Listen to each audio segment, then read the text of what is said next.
Welcome back to the Nightmare Index. Last night, we documented nightmares from the wilderness. Tonight, we bring the horror home. 5 true accounts of home invasions. Moments when people realized the one place they should feel safest. This is case file number 002. Wasn't safe at all. Someone breathing in a closet. Someone living in an attic. Someone's hand reaching through a door. Someone hiding in a basement. Someone entering while you work. Your home is your sanctuary. Your locks are your protection. But what happens when someone crosses that boundary? These are 5 true home invasion horror stories. Lock your doors, check your windows, and whatever you do, don't assume you're alone. Case file 002 begins now.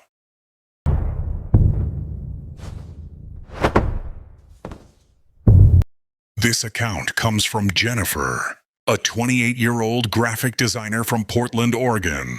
March 2023. Jennifer had just moved into her first solo apartment. 3rd floor, small 1-bedroom, quiet neighborhood. First time living completely alone. 2 weeks in, everything was perfect. The independence, the silence, the space that was entirely hers. Thursday night, 11:30 p.m. Jennifer was in bed, scrolling through her phone, about to fall asleep. Then she heard it. Breathing. Not her breathing. Someone else's. Close. Too close. It was coming from inside her bedroom. Jennifer froze, held her own breath, listened. There it was again. Steady, rhythmic, coming from her closet. Her closet door was open about 6 inches. She always kept it closed. Always. She stared at that gap, at the darkness inside, and she heard it clearly now. Someone was breathing in her closet. Jennifer's mind raced. She'd locked the front door, checked it twice. Her windows were locked. 3rd floor. How could anyone be inside? But the breathing continued, slow, steady, patient. She reached for her phone, dialed 911 with shaking hands, whispered that someone was in her apartment. The operator told her to leave immediately. Don't confront whoever was inside. But to get to her front door, Jennifer would have to walk past her closet, past whoever was breathing in there. She had no choice. She stood up, phone in hand, 911 still on the line, and she ran past the closet. She didn't look at that closet. Through her bedroom door, down the hallway. She made it to her front door, grabbed the handle. It was unlocked. She'd locked it. She knew she'd locked it. But now it was unlocked. From the inside, Jennifer ran into the hallway, pounded on her neighbor's door. Police arrived within 6 minutes. 4 officers entered her apartment, guns drawn, cleared each room. When they got to her bedroom closet, they found him. A man, mid-30s, dressed in dark clothes, crouched in the corner behind her hanging clothes. He'd been there for hours. When they arrested him, he didn't resist, didn't say a word, just stared at Jennifer with this blank expression. In his pocket, police found a key, a copy of Jennifer's apartment key. The investigation revealed how he'd gotten it. 2 weeks earlier, Jennifer had locked herself out, called the building manager. The manager sent a maintenance worker. That maintenance worker had made a copy of her key. He'd been entering her apartment for a week, while she was at work, while she was out, learning her routine, her schedule. That night, he'd let himself in while she was in the shower, hidden in her closet, waited for her to fall asleep. Then, police aren't sure what he planned to do. He wouldn't say. Jennifer moved out the next day, broke her lease, Couldn't stay in that apartment. Couldn't sleep knowing he'd been in there, watching her, breathing in her closet. She still checks every closet, every room, every time she comes home. And she never assumes she's alone.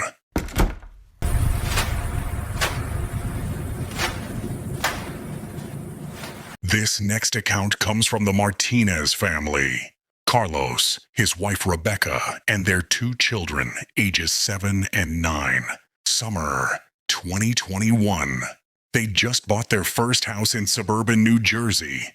3-bedroom home, built in the 1970s. It needed work, but it was theirs. For the first month, everything was perfect. The kids loved their new rooms. Carlos was planning renovations. The American dream. Then the sounds started, late at night. Around 2 or 3 a.m., footsteps coming from above their bedroom, the attic. At first, they thought it was animals, squirrels, raccoons, common in older homes. Carlos put down traps, nothing. But the footsteps continued, not scurrying, not scratching. Footsteps, human footsteps, pacing back and forth across the attic floor.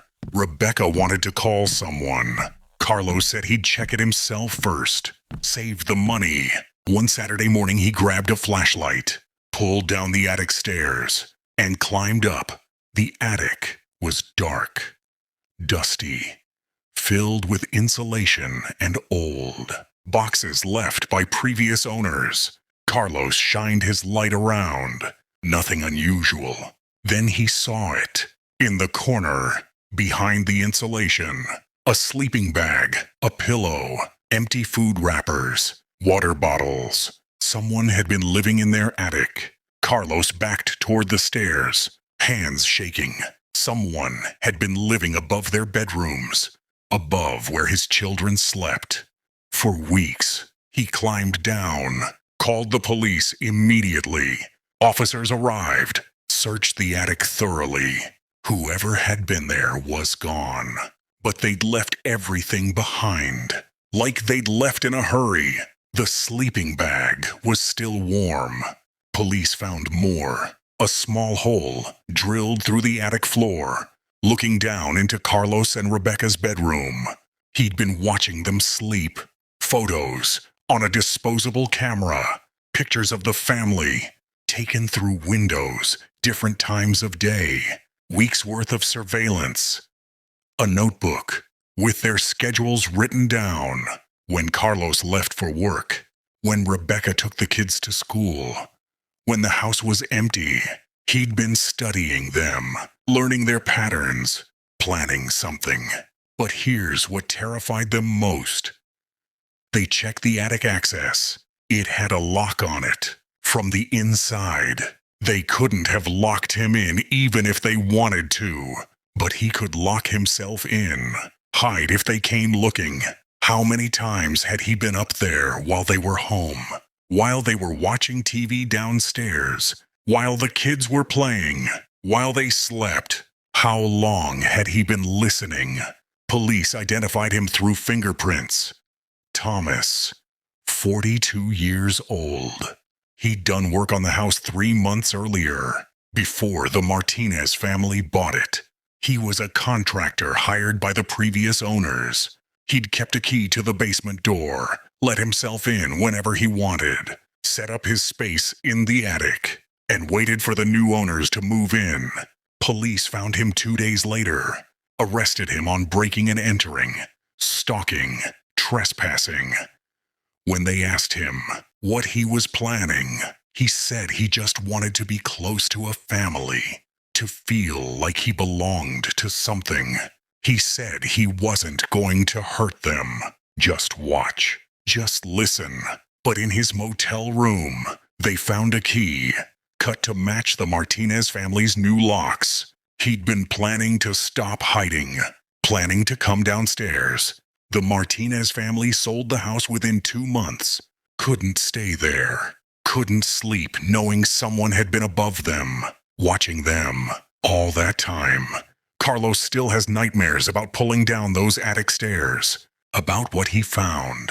Rebecca says she'll never live in a house with an attic again.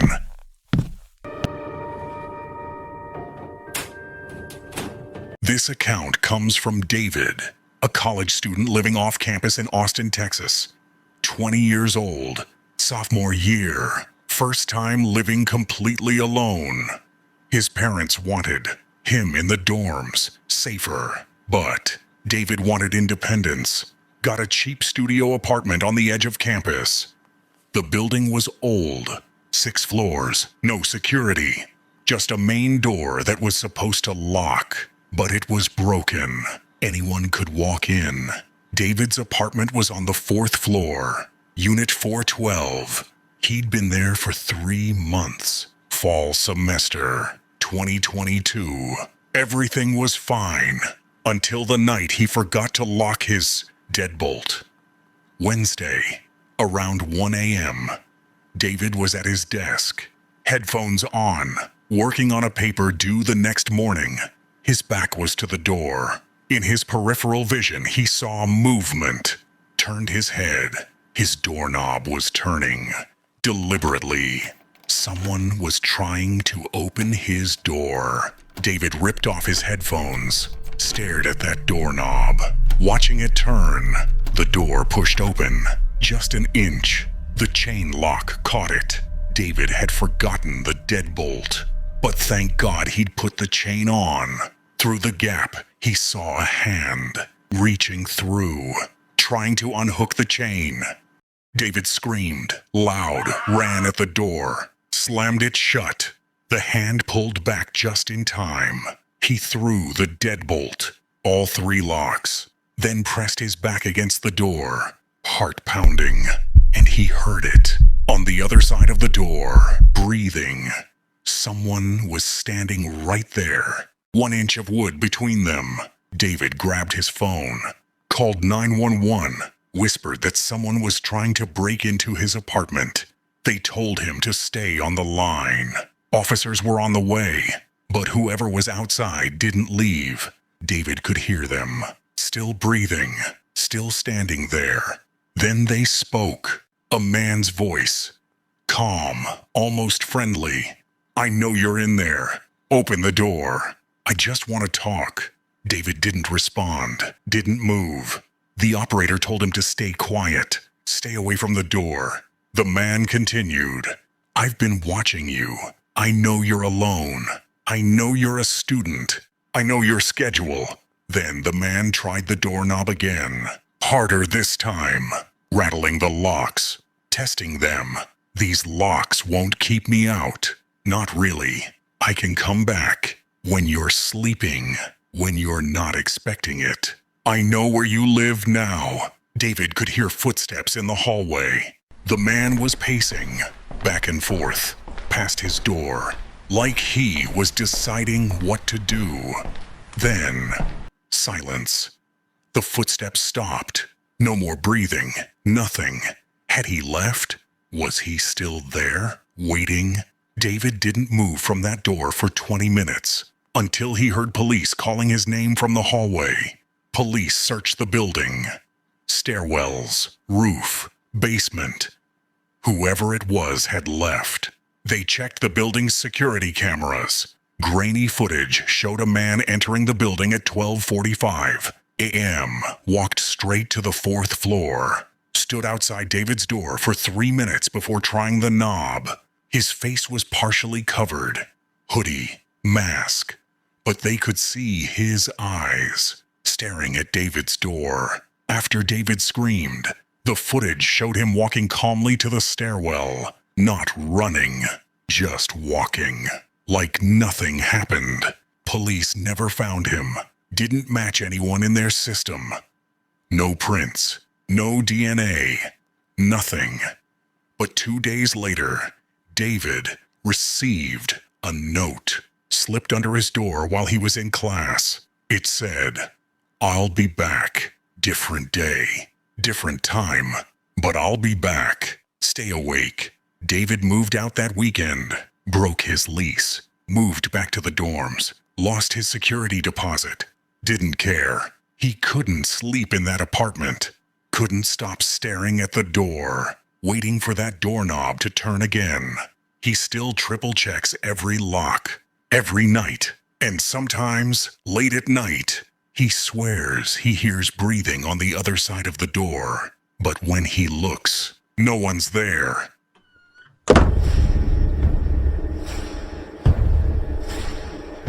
This account comes from the Patterson family. Mark, his wife Linda, and their teenage daughter Emma, 15 years old. They'd just moved into a rental house in Columbus, Ohio. 2-story home, 3 bedrooms, finished basement, perfect for their needs. The rent was surprisingly cheap. The landlord mentioned the previous tenants had left suddenly, broke their lease, but he didn't say why. Mark and Linda didn't ask. They needed a place quickly. They moved in during October 2021. The house was fine. Little quirks, old plumbing, creaky floors, but nothing unusual, except the basement door. It was located in the kitchen, a heavy wooden door with a simple lock. The landlord said the previous tenants never used the basement, kept it locked. He recommended they do the same. Said something about moisture issues, mold concerns. Mark thought it was odd. But okay, they didn't need the basement space. They kept it locked. But every morning they'd come downstairs, and the basement door would be open. Not unlocked, open, standing wide open. At first, they blamed each other. Mark thought Linda opened it. Linda thought Emma did. Emma swore it wasn't her. After a week, Mark installed a deadbolt. Heavy duty, 2-inch bolt. You'd need a key to open it from either side. The next morning, the door was open again. Deadbolt still locked, but the door was standing open. That's impossible. You can't open a deadbolted door without unlocking it. But there it was, open. Mark decided to investigate, grabbed a flashlight, his phone for 911 just in case, and descended the basement stairs. The basement was unfinished. Concrete floor, exposed beams, old water heater, boxes from previous tenants. Typical basement. But in the far corner, behind the water heater, Mark found something. A sleeping bag, recent, not dusty. Next to it, empty food containers, water bottles, a bucket. Someone had been using that corner as a bathroom. Someone was living in their basement. Mark backed toward the stairs, pulled out his phone, and that's when he heard it. Movement behind the boxes. Someone shifting position, trying to stay hidden. Mark ran up those stairs, slammed the basement door, put a chair under the doorknob, called emergency number. Police arrived. 2 officers. They went down those stairs. They found him behind the boxes.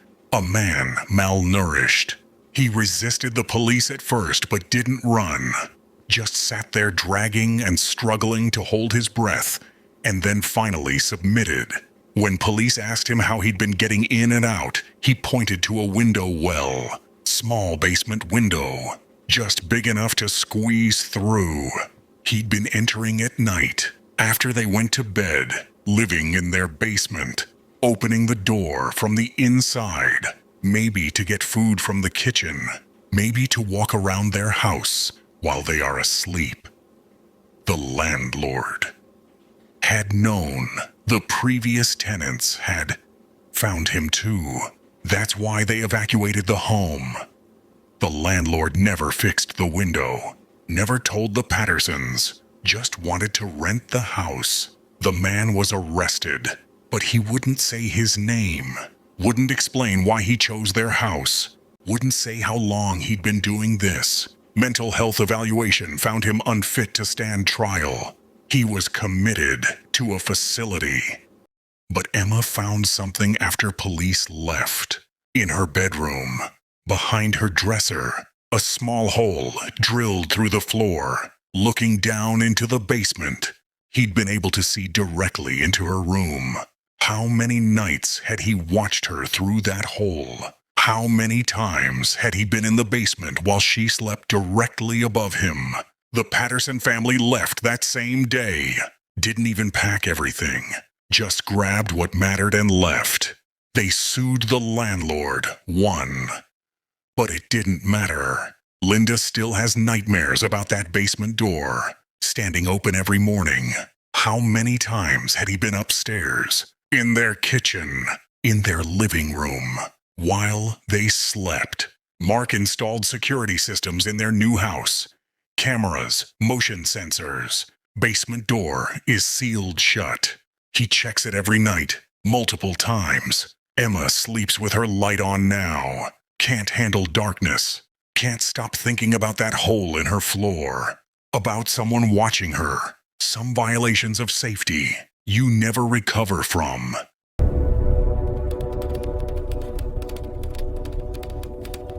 Our final account comes from Sarah, a 31-year-old software engineer working remotely from her apartment in Seattle. Single, lives alone, works night shifts to accommodate international clients. Her schedule was unusual. Awake all night, asleep during the day. Her apartment was in a nice building, secure entry, good neighborhood, 16th floor. She felt safe. It was a Tuesday night in January 2024. Sarah was at her desk, working on code. Around 3 a.m., her apartment was dark except for her monitor glow.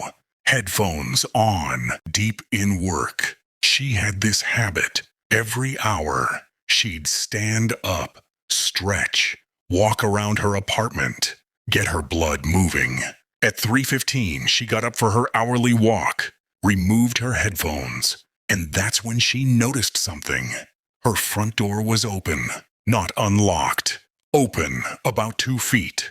She could see into her hallway. The emergency exit sign glowing red. Sarah froze. She'd locked that door. She always locked it. She remembered locking it before sitting down to work at midnight. She was certain. But now it was open. She stood there, staring at that door, mind racing. Then she heard it. A sound from her bedroom. A drawer closing. Someone was in her apartment. Sarah didn't think. She ran straight for that open door, into the hallway, barefoot, no phone, no keys, nothing. She ran to the elevator, pressed the button, waited. Seconds felt like hours. Behind her, her apartment door, still open. Was someone coming out? The elevator arrived. She got in, pressed lobby. Doors closed.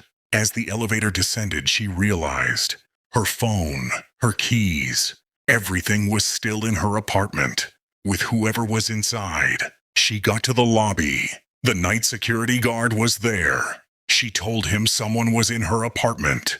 He called the police, pulled up the building's security footage. The recording showed her front door. At 2:58 a.m., a man in dark clothes walked up to her door, tried the handle, locked, obviously. Then he pulled out something. A key. He had a key to her apartment.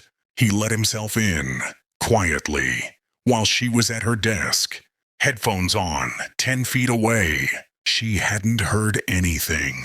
The footage showed him standing in her doorway for almost 15 seconds, watching her work. She had her back to him, completely unaware.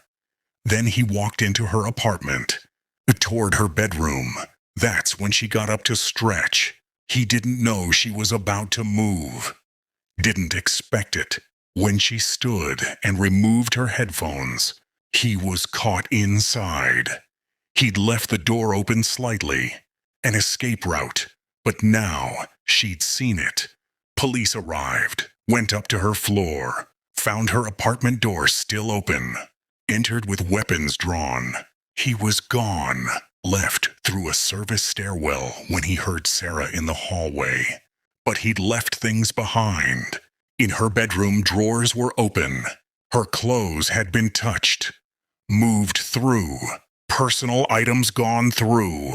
In her bathroom, her toothbrush was in the sink. He'd used it. The thought made Sarah sick. On her bed, there was an imprint. He'd laid down in her bed while she worked in the next room. But here's what terrified her most. Police found zip ties in her living room, duct tape, a knife, things he'd brought with him, things he was planning to use. If she hadn't gotten up for that stretch, if she'd stayed at her desk for even 5 more minutes, he would have come out of her bedroom. She would have had her back to him, headphones on. She never would have heard him coming. They traced the key. It belonged to a former maintenance worker, fired 6 months earlier.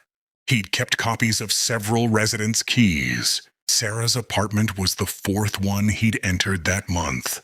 The others hadn't noticed, or they were out when he came. Sarah only caught him because of her unusual schedule. Because she stood up at that exact moment. Sarah moved out of that building the next week. Broke her lease. Won't live in any apartment building now. Only standalone houses, where she controls all the keys, all the access. She had her locks changed 3 times in her new place. Different locksmith each time. Uses a security bar on her door. Cameras everywhere. And she never works with headphones anymore, ever. Needs to hear everything. Needs to know if someone's coming. Because someone did come. Someone had a key. Someone was in her home. And she almost didn't notice. Almost. This is the Nightmare Index. Case file 002 is now closed.